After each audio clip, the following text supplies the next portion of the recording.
The concept of dominion as a form of spiritual protection. Yeah. Oh, that's fun. Absolutely everyone has their areas of dominion. Um, I I use territory as my example of this. My body is my territory. My house is my territory. The place that I work is my territory. But you can use dominion if that works better for you. One of the things I've seen with this is that your child is under your dominion and your students are under your dominion. And you, as the, Parent and or teacher. parent and or guardian, have dominion over this, but also that certain areas of practice are your dominion. So I've talked about this a little bit. I haven't used that word for it.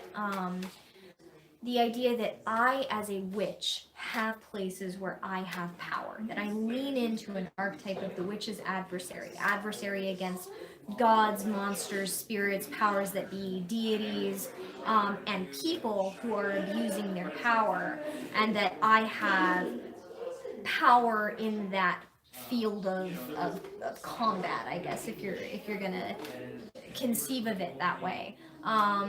But dominion is actually somewhat of an easier way of understanding the concept that you have power in certain circumstances.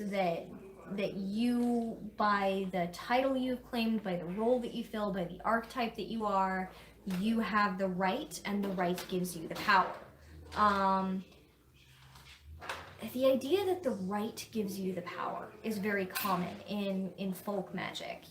Like, this is my home, this is my child, this is my job. Midwife has dominion over birth. Hey, you're answering the question about dominion. Yeah. Yay. Thank you. Did you cover the fact that it also can include being under someone's dominion? Yes. In that we touched on it lightly with apprentices and students. Oh, I was more thinking for Christian witches. Oh, yeah. Would that apply to general witches who happen to serve gods in general, or just Christian in particular?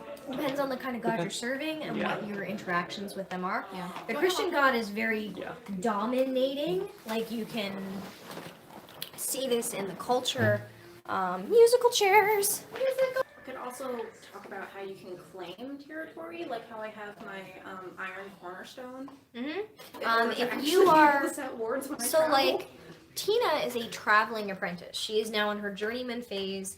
She goes out and she learns from other instructors, both spiritually, magically, and also practically. She's learning how to farm and grow things and take care of animals. While she's out there, she's in someone else's territory. Somebody else has dominion over where she's staying, but she still needs to be able to protect and ward her own individual space, her apartment, her apartment, cabin, hotel room. yeah, wherever she's she happens to be. staying while she's doing her apprenticeships. And so she has created a cornerstone, a rock, literally, that is the foundation stone of her dominion over that space. Hex stones would be fantastic for this. Mark a stone with the symbol of your power, your authority as a witch. So I guess you would call it a witch stone. I think of them as hex stones because the person who taught me this was a hexenmeister. And you take this with you and you set it down and you're like, nah, this is mine. This is the cornerstone of my territory. This is the lodestone. This is the foundation stone. And this is mine right now. This is mine right now, and when I leave, I'll take the stone with me, and it won't be mine anymore. Yep. Yep. I've I also found liked that, it. like, Fun. Temporary territories. Yeah. Your thing. I've also found it that, depending, like for me at least in particular, when I'm working a piece of land, even though it's technically someone else's land, in working it, it becomes mine. That That's makes because perfect sense. usually the other people working it so far have not been magical practitioners, so like they don't necessarily form that bond because they're not thinking about it or something. I don't know. There's definitely times I have licked the magic and been like, "This is mine now." I get made fun of it for this at Las Vegas Oddities because they tend to lick things to determine what they are. And at one point, I licked a piece of asbestos. So,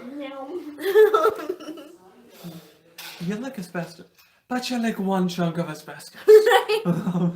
Exactly.